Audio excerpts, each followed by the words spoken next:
അഞ്ജലി ശാന്തി യോഗ. നമ്മൾ ഓൺലൈൻ ക്ലാസ്സിൽ നിന്ന് എടുത്ത പ്രധാനപ്പെട്ട ഒരു സിലബസ് ആണ് ആം സ്ട്രെങ്ത് അല്ലേ. അപ്പൊ അതിന്റെ ഡീറ്റെയിൽ ആയിട്ടുള്ള കാര്യം ഞാൻ നിങ്ങൾക്ക് മെസ്സേജ് ആയിട്ട് അയക്കാം. അത് പ്രാക്ടീസ് ചെയ്തവർക്കുള്ള സംശയം ഒന്നുമില്ല പേര് എന്ന് വോയിസ് മെസ്സേജ് ആയിട്ട് അയച്ചു.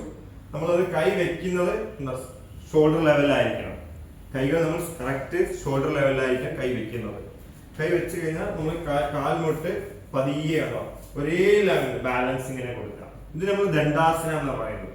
അവിടെ മുട്ട് ടച്ച് ചെയ്തു നേരെ നമ്മൾ പോകുന്നത് ശശങ്കാസനത്തിലേക്ക് ഉണ്ടോ. അവിടെ നേരെ നമ്മൾ വന്നു മൗണ്ടൻ പോസ്, വി ഷേപ്പ് ആണ്. ഈ വി ഷേപ്പിൽ നിങ്ങൾ ശ്രദ്ധിക്കണം, കാലിൽ ഇപ്പൂറ്റി ശരിക്കും അമരണം. അത് കൂടാതെ നമ്മൾ വി ഷേപ്പ് ചെയ്യുന്ന സമയത്ത് ഒരു സെക്കൻഡ് വി ഷേപ്പ് ചെയ്യുമ്പോൾ കറക്റ്റ് നമ്മൾ കൈ ഉള്ളിലേക്ക് മാക്സിമം നമ്മൾ ഉള്ളിലേക്ക് കൊണ്ടുവരാം. V shape. ഇവിടെ നമ്മൾ നേരെ വന്നുണ്ടോ സ്ട്രെച്ചിങ് ചെയ്ത് ഇങ്ങനെയാണ്. ഇവിടെ ഷോൾഡർ കണ്ടോ ഒരേ ലൈനിൽ കൊണ്ടുവരിക. ടോസ് ലൂസ് ചെയ്ത് വെക്കാം. കാൽ അടുപ്പിച്ച് വെക്കുമ്പോൾ പെൽവിക്കിന് ടൈറ്റ് വരും. ഇങ്ങനെ നമ്മൾ പെൽവിക്കിന് ഉണ്ടാവും ഒരു കൂൾ നല്ല ഫ്രീ കിട്ടും. ക്ലിയർ ആയോ? അവിടെ നേരെ വന്നു ഒരു റിലാക്സ് കൊടുക്കുക.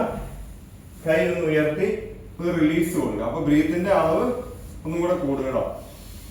കൈ ഉയർത്തുമ്പോൾ ലോങ് ബ്രീത്ത് എടുക്കുക. നിവർന്നു എക്സേൽ കൊടുക്കുക.